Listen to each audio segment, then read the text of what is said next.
Good afternoon, guys. Well, here we have another banker, Wall Street executive, jumping to his death. It says a 47-year-old financial company executive was killed Wednesday when he jumped from a luxury apartment building on the Upper West Side. Kevin Bell jumped from a ninth floor kitchen window at the famed Apthorpe building on West End Avenue. I've never heard of it. Near West 79th Street around 7:20 a.m. He landed on some scaffolding that was set up in front of the building and was pronounced dead at the scene. They say Bell left a note indicating he had been depressed. The source said he had a history of depression. He left behind a wife, 2 daughters, a worker in the building. His family was at home when he jumped. Wonderful. Nice. Thank you to them. Yeah. The family is hysterical. He was under a lot of meds. He did not have... Oh, wow.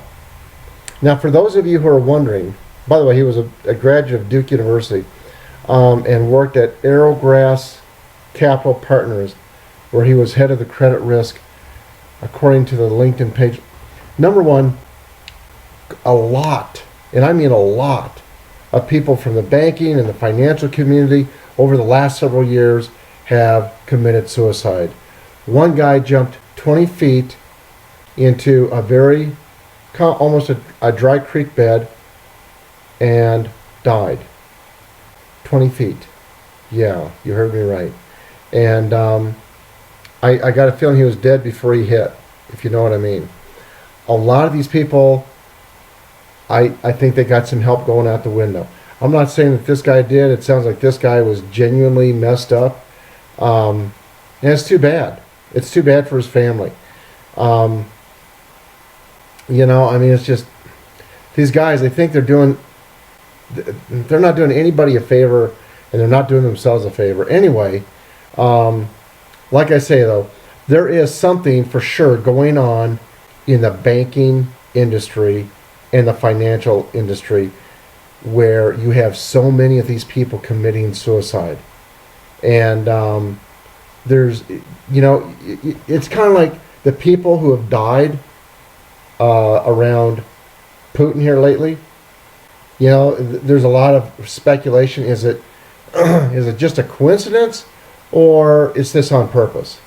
Well, like maybe one could be a coincidence, but when you have like 3 or 4, that goes beyond. And we're talking here in the financial industry and the banking world, we're talking in the last few years, we're talking as many as 40 or 50.